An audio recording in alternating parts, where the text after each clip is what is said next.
Gala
ప్రార్థనలు చేయబడుతున్నాయి.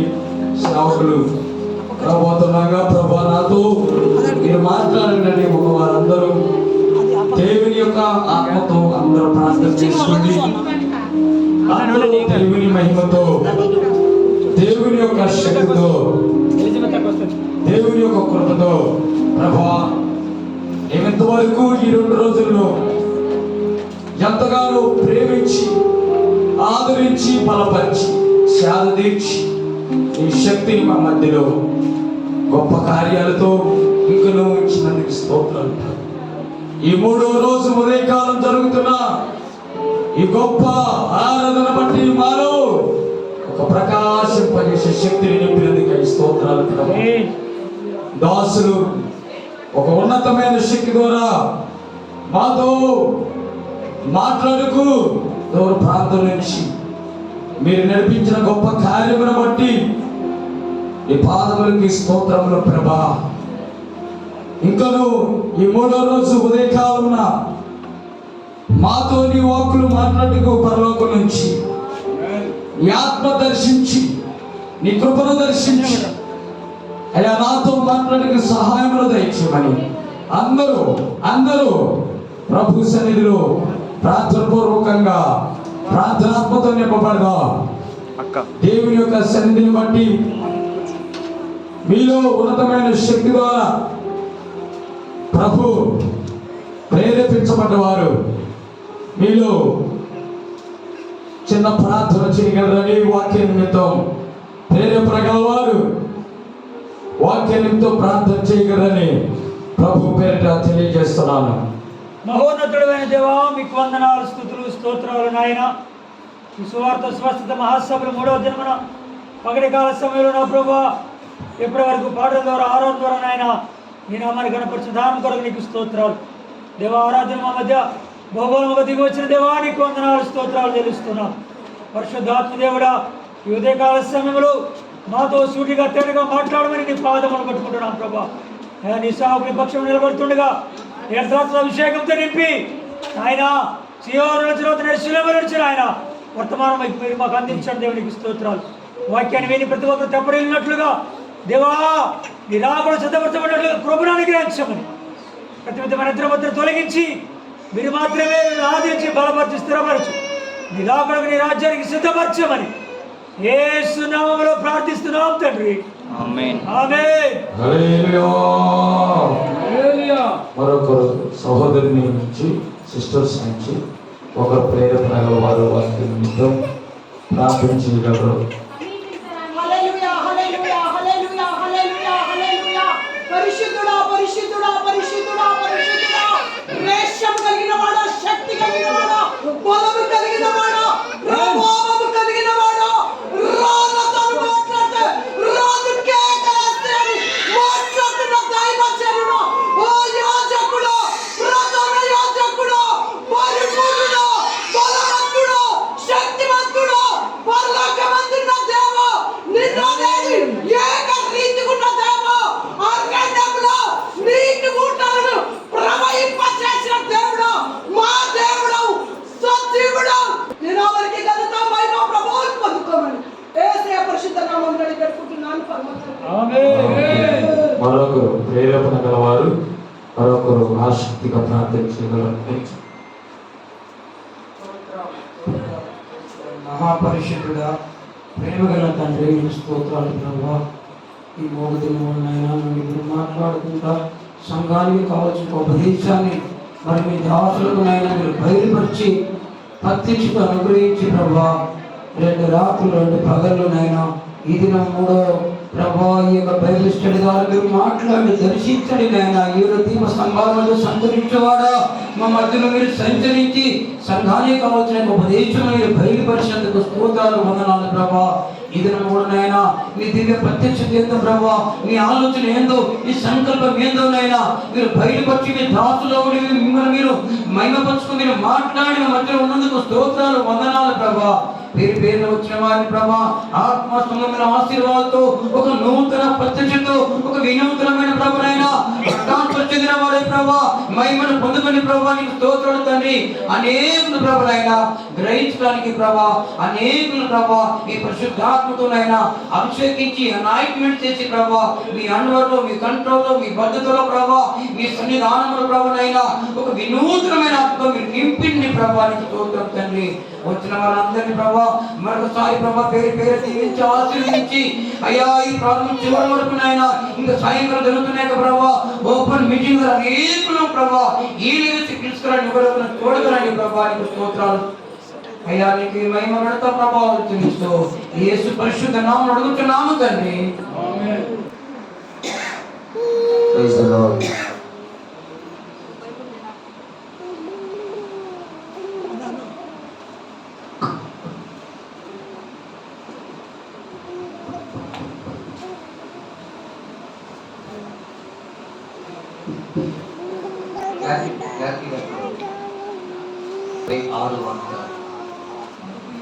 పునరుద్ధానమును జీవమును నేనే, నా యందు విశ్వాసముంచువాడు చనిపోయినను బ్రతుకును, బ్రతికి నా యందు విశ్వాసముంచు ప్రతివాడును ఎన్నటికి చనిపోడు. ఈ మాట నమ్ముచున్నావా అని ఆమె అడిగాను. ఆమె అవును ప్రభువా, నీవు లోకమునకు రావలసిన దేవుని కుమారుడైన క్రీస్తు అని నమ్ముచున్నానని ఆయనతో చెప్పాను. ఆమె ఈ మాట చెప్పి వెళ్ళి బోధకుడు వచ్చి నిన్ను పిలుచుచున్నాడని 25-26 मात्रమే చదవమని చెప్పాం కదా.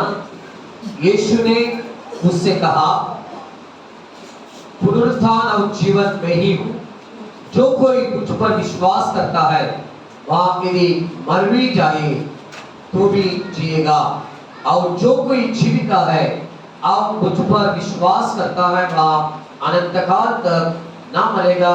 क्या तू इस बात पर विश्वास करती है? ప్రభు స్తుతి. దేవునికి స్తోత్రం. ये संडे ఈస్టర్ సండే పిछले संडे మొన్న పోయిన ఆదివారము ఈస్టర్ సండేగా మనందరం కూడా కొనియాడి ఉన్నాం. पूरा दुनिया का क्रिस्ती लोग यीशु मसीह जी उठा करके मनाने वाला दिन. ప్రపంచవ్యాప్తంగా ఉన్న క్రైస్తవ లోకం యావత్తు యేసు ప్రభువు వారు మరలా తిరిగి లేచారనేటువంటి ఆ విషయాన్ని బట్టి పండుగగా ఆచరించేటువంటి దినమైనది. पहले पेंटेकोस्ट टीपीएम जैसे चर्चेस में ईस्टर नहीं मनाते. ప్రారంభ దినాలలో టీపీఎం వంటి సంఘాలు ఈస్టర్ను ఆచరించేవారే కాదు. ഞങ്ങൾ അതിൽ വേല ചെയ്യുമ്പോഴും ഈസ്റ്റർ ഗുഡ് ഫ്രൈഡേ ഒന്നും അവിടെ ആചരിക്കാറില്ല. మేము టీపీఎం లో సేవ చేస్తున్న సమయంలో కూడా గుడ్ ఫ్రైడే ఈస్టర్ ఆచరించినట్లుగా మాకైతే జ్ఞాపకం లేదు. పాస్టర్ వెస్లీ విల్సన్ సమయం ఉన్నప్పుడు pastor Wilson Joseph, pastor Wesley వారి యొక్క కాలఘట్టంలో അവർ ഈസ്റ്റർ വീക്ക് എന്ന് പറഞ്ഞ് ഉപവാസ വാരം ఆచరించారు തുടങ്ങി. ఈస్టర్ వీక్ అనేటువంటి ఒక పద్ధతిని అవలంబించి ఉపవాసాలతో ప్రార్థన చేయడానికి ఒక విధానాన్ని వాళ్ళు ప్రారంభించారు. 1 వీక్ టోటల్ ఫాస్టింగ్ ప్రేయర్. వారమంతా కూడా ఉపవాస ప్రార్థన. ప్రభుకు స్తుతి. దేవునికి స్తోత్రం. അതിനുശേഷം ഈസ്റ്റർ സൺഡേയിൽ ഈസ്റ്റർ మెసేజ్ അതോടുകൂടി രാപോസന. ఆ రీతిగా ఈస్టర్ సండే రోజున ఈస్టర్కి సంబంధించినటువంటి చక్కని ప్రసంగాన్ని చేసి ఆ తర్వాత ప్రభు బల కార్యక్రమాన్ని కూడా నడిపిస్తూ రావడం జరుగుతూ వచ్చింది ఇప్పటి వరకు. ప్రభుకు నామ స్తుతి. దేవుని నామానికి స్తోత్రం. ആ ആഴ്ച മുഴുവൻ ദുഃഖങ്ങളുടെ ആഴ്ചയാണ്. ఆ వారమంతా కూడా దుఃఖభరితమైన వారముగా ఆచరిస్తూ వచ్చారు. యేసు యెరూషలేములోకి యాత్ర చేయి. యేసు ప్రభువారు యెరూషలేములోకి ప్రయాణం. അവൻ യെരൂശലേമിലേക്ക് യാത്ര ചെയ്യുമ്പോൾ ఆయన యెరూషలేములోకి యాత్ర కొనసాగించినప్పుడు బేత్షెఫెయిలెత్తుമ്പോൾ బెత్పగే అనేటువంటి చోటుకు వచ్చినప్పుడు അവിടെ ഒരു കഴുതക്കുട്ടിയെ കാണും. అక్కడ ఒక గాడిద పిల్లను చూస్తున్నట్లుగా మనం ఇక్కడ చూస్తున్నాం. അതിനെ കൊണ്ടുവന്ന് അതിൻ്റെ മേൽ ആളുകൾ വസ്ത്രങ്ങൾ വിരിച്ചു. దాని మీద ప్రజలు వస్త్రములు పరిచారు. യേശു അതിൻ്റെ മേൽ ഇരുന്നു. ప్రభు యేసు దాని మీద ఆసీనుడయ్యాడు, కూర్చున్నాడు. കഴുത എന്ന് പറയുന്നത് പ്രവാചകന്റെ വാഹനമാണ്. గాడిదని చెప్పినప్పుడు ప్రవక్త యొక్క వాహనముగా కనబడుతూ ఉన్నది. നമ്മുടെ യേശു ഒരു പ്രവാചകൻ. ప్రభు యేసుక్రీస్తు వారు ఒక ప్రవక్తగా కనబడుతూ ఉన్నారు. എന്നാൽ അവൻ യെരൂശലേമിൽ രാജാവായി പ്രവേശിക്കാൻ പോവുകയാണ്. అయినప్పటికీ ఆయన యెరూషలేములో ఒక రాజుగా ప్రవేశింపనై ఉన్నాడు. അവൻ കഴുതയുടെ കുട്ടിയുടെ പുറത്താണ് യാത്ര ചെയ്യുന്നത്. ఆయన తన ప్రయాణమును కొనసాగించింది గాడిద పిల్లపై ఉన్నది. ആളുകൾ വസ്ത്രങ്ങൾ റോഡിൽ വിരിക്കാൻ തുടങ്ങി. ప్రజలు వస్త్రములను దారి పొడవున పరిచి ఉన్నారు. വഴി മരച്ചില്ല കൊമ്പുകൾ വെട്ടിയിടാൻ തുടങ്ങി. చెట్ల కొమ్మలను నరికి దారి పొడవున పరిచారు. അവിടെ കാണുന്ന ഇസ്രായേൽ പലസ്തീനിൽ കാണുന്ന വൃക്ഷങ്ങൾ ഏതാണ്? ఇజ్రాయెలులో పాలస్తీనాలో ఉన్నటువంటి వృక్షాలు చెట్లు ఏమైనవి? അവിടെ ഒരു వృక్షമാണ് ജേത്തൂൻ എന്ന് പറയുന്നത്. అది అక్కడ ఉన్నటువంటిది ఒలీవల చెట్టు. ഒലിവ് കൊമ്പുകൾ വെട്ടി റോഡിൽ വിതറി. ఒలీవ కొమ్మలను నరికి వాళ్ళు రోడ్డుపై పరిచి ఉన్నారు. അതുപോലെ തന്നെ പാം ട്രീ, പനയോലകൾ വെട്ടി खजूर का पत्ता भी काट कर रोड में बिछा. అంజూరపు బట్టలను నరికి వాటిని కూడా పరిచి చేతులతో జయజయకారాలు చేశారు. എന്തുകൊണ്ടെന്നാൽ ആ ദേശത്ത് അതൊക്കെ ഉള്ളൂ. కారణం ఆ దేశంలో ఉన్నది అదే కదా. അവർ ഉച്ചത്തിൽ ആർപ്പിടുവാൻ തുടങ്ങി. వారు బిగ్గరగా చాలా కేకలు వేయడం ప్రారంభించారు. യേശുവിന് മനസ്സിലായി, యేసుకి అర్థమైంది, ഇവർ എന്നെ പിടിച്ചിപ്പോൾ രാജാവാക്കാൻ പോവുകയാണ് യെരൂശലേം. కొద్ది సమయం తదనంతరం వీరు నన్ను ఇప్పుడు రాజుగా యెరూషలేములో చేయనయ్యున్నారు. హోసన్నా, ఇశ్రాయేల్ కా రాజా కో హోసన్నా. ఇజ్రాయేలు రాజునకు జయము, హోసన్నా హోసన్నా అని. దావీదు పుత్రకు హోసన్నా. దావీదు కుమారునికి హోసన్నా. പരമേശ്വര ദൈവത്തിന്റെ നാമത്തിൽ വരുന്നവൻ വാഴ്ത്തപ്പെട്ടു. దేవుని నామము పేరిట వచ్చేవాడు స్తుతింపబడును గాక. അത്യുന്നതങ്ങളിൽ ഹോസന്ന. అత్యున్నతమైన స్థలములలో హోసన్నా. അവർ പാട്ടുപാടി യേശുവിനെ യെരൂശലേമിലേക്ക് കൊണ്ടുപോയി. పాటలతోనూ ఊరేగింపుతోనూ ప్రభు యేసుక్రీస్తు వారిని యెరూషలేములోనికి వారు తీసుకుని వెళ్ళి ఉన్నారు. ദൈവത്തിന് മഹത്വം ഉണ്ടാകട്ടെ. దేవుని నామానికి మహిమ కలుగును గాక. അവൻ യെരൂശലേമിൽ പ്രവേശിച്ച് ఆయన యెరూషలేములో ప్రవేశించి ദേവാലയത്തിൽ പോയി దేవాలయంలోకి వెళ్ళి അവിടെ വാങ്ങുന്നവരെയും വിൽക്കുന്നവരെയും എല്ലാം അടിച്ചു പുറത്താക്കി.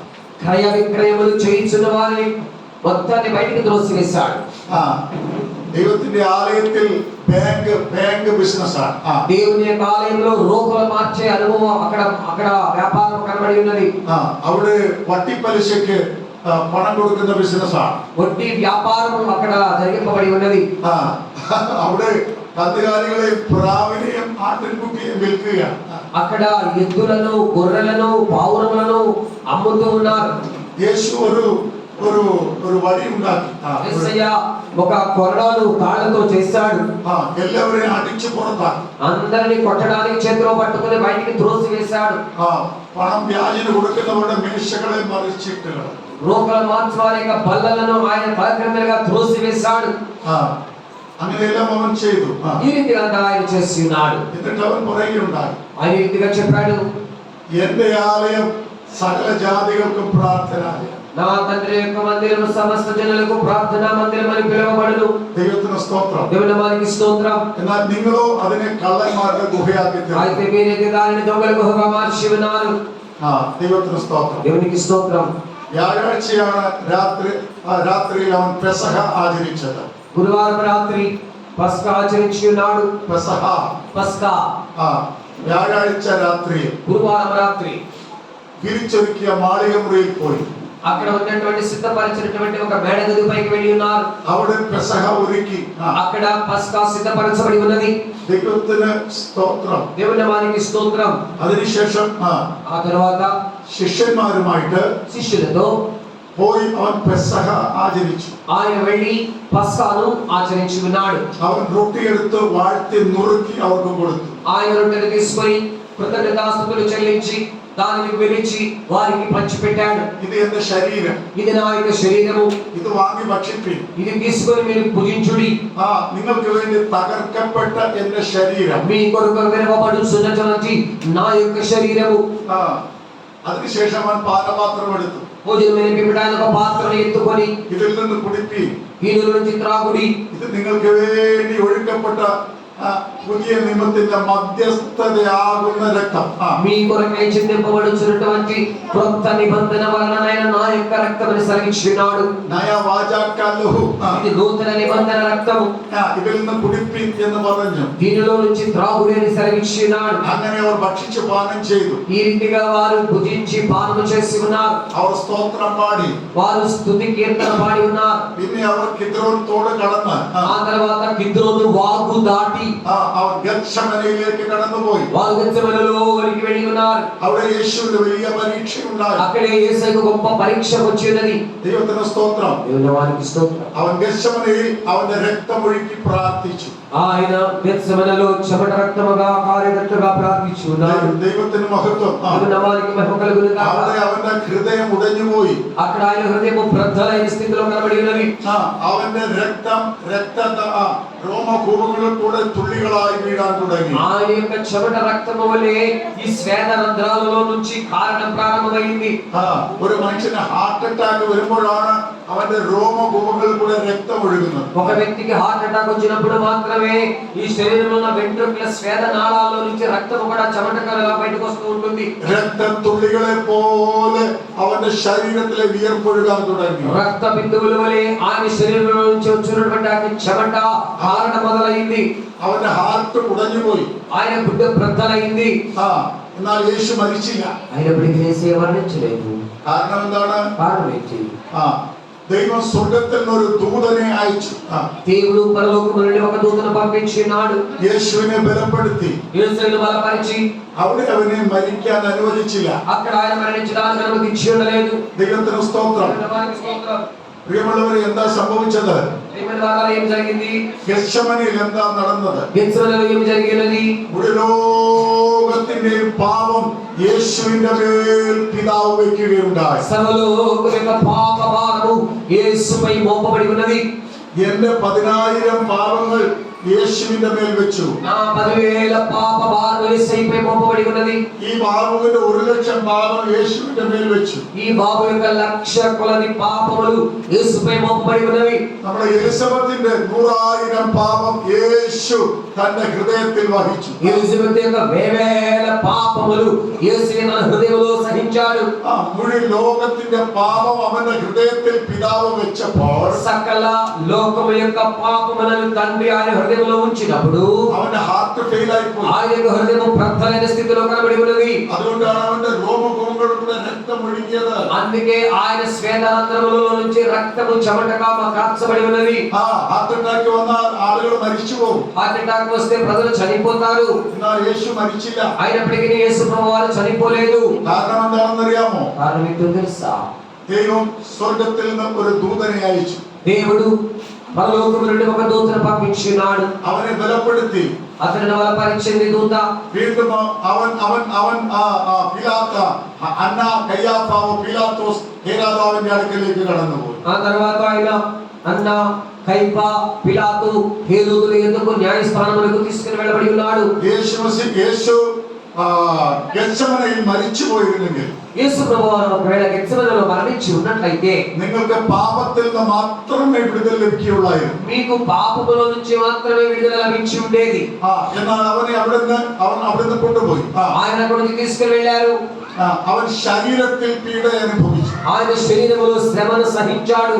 4 കോർട്ടിൽ 4 న్యాయస్థానములలో 5 ജഡ്ജിമാര് 5 జడ్జీలు ഒരു ദിവസം മുഴുവൻ അവനെ ജഡ്ജി ചെയ്തു. ఒక రోజంతా న్యాయ విచారణ జరిగించారు. അവൻ നിർദോഷിയായി മാറ്റപ്പെട്ടു. ఆయన నిర్దోషిగా తీర్చబడినాడు. చివరకు ദൈവത്തിന് സ്തോത്രം. దేవుని నామానికి స్తోత్రం. പിലാത്തോസ് വെള്ളമെടുത്തവന്റെ കരത്തെ കഴുകി. పిలాతోసు ఆయన నీళ్లు తీసుకొని తన చేతులు కడుక్కున్నాడు. ദൈവത്തിന് സ്തോത്രം. దేవుని నామానికి స్తోత్రం. ഈ നീതിമാന്റെ രക്തത്തിൽ എനിക്ക് പങ്കില്ല എന്ന് പറഞ്ഞു. ఈయన రక్త అపరాధములో నాకు ఎటువంటి పాలు పంపులు లేవని చెప్పినాడు పిలాతు. പക്ഷേ അവന് മരണശിക്ഷ വിധിച്ചു. అయినప్పటికీ పిలాతు యేసుకు మరణ శిక్షను విధించాడు. ലോകത്തിൽ ഒരു കോർട്ടും ചെയ്യുന്ന പണിയല്ല. లోకంలో ఏ కోర్టు చేసే పని కాదు. നിർദോഷിയെ കുറ്റം വിധിക്കുമോ? నిర్దోషికి ఎవరైనా కూడా విచారణ చేసి శిక్ష విధిస్తారా? നിർദോഷിയെ മരണശിക്ഷ വിധിക്കുമോ? నిర్దోషికి ఎవరైనా మరణ శిక్ష విధిస్తారా? യേശു നിർദോഷിയായിരുന്നു. యేసు నిర్దోషి అయి ఉన్నాడు. എന്നാൽ അവന് വിധി വന്നു. అయినప్పటికీ ఆయనపై న్యాయ విధి వచ్చింది. അവനെ ക്രൂശിച്ചു കൊല്ലുക. ఆయనను సిలువ వేసి చంపాలి. നിർദോഷിയായ യേശു, నిర్దోషి అయినటువంటి యేసు, പാപമില്ലാത്ത യേശു, పాపము లేని యేసు, പാപം ചെയ്യാത്ത യേശു, పాపము చెయ్యని యేసు, മനസ്സിൽ പാപമില്ലാത്ത യേശു, మనసులో సైతము పాప తలంపు లేని యేసు, ശരീരത്തിൽ പാപമില്ലാത്ത യേശു, శరీర క్రియలలో సైతము పాపము లేని యేసయ్య എന്റെയും നിങ്ങളുടെയും പാപത്തെ ചുമന്നുകൊണ്ട് మీ యొక్క మన యొక్క పాపములను భరిస్తూ మోస్తూ നമ്മുടെ രഹസ്യവും പരസ്യമായ പാപങ്ങളെ ചുമന്നുകൊണ്ട് రహస్యముగా ఉన్న మన పాపములను మోయించు അവന്റെ ഹൃദയം തകർന്നുപോയി. ఆయన హృదయము బ్రద్దలైనది. ദൈവത്തിന് സ്തോത്രം. దేవుని నామానికి స్తోత్రం. അതിനുശേഷം അവൻ ശരീരത്തിൽ അടിക്കപ്പെട്ടു. ఆ తదనంతరం ఆయన శరీరంలో కొట్టబడి ఉన్నాడు. അവന്റെ ശരീരത്തെ തകർത്ത് കളഞ്ഞു. ఆయన శరీరం అంతా చిన్న భిన్నమైపోయినది. യെശയ്യാ 53 ഇങ്ങനെ വായിക്കുന്നു. యెషయా 53 చదువుచున్నాం. അവനെ തകർത്ത് കളവാൻ പിതാവിന് ഇഷ്ടം തോന്നി. ఆయనను నలుగుగొట్టుటకు తండ్రికి ఇష్టమాయెను. അവന്റെ പ്രാണൻ ഒരു അകർത്യയാഗമായി തീർന്നിട്ട് ఆయన యొక్క ప్రాణము ఒక పాప పరిహారార్థబలిగా తీర్చబడి ഒരു സന്തതിയെ കാണുക. ఒక సంతతిని చూస్తున్నాడు. യേശുവിന്റെ പ്രാണൻ അകർത്യയാഗമായി തീരുമ്പോൾ ഒരു സന്തതി സൃഷ്ടിക്കപ്പെടുകയാണ്. యేసు ప్రభువారి యొక్క ప్రాణం అనేటువంటిది బలియాగముగా అర్పించబడుచున్నప్పుడు ఒక సంతానం అక్కడ కనబడుతున్నది. ആ സന്തതി ആരാണ്? ఆ సంతతి ఎవరు? ఎవరు? ఎవరు? யார் அந்த சந்ததி? ఎవరు ఆ సంతానము?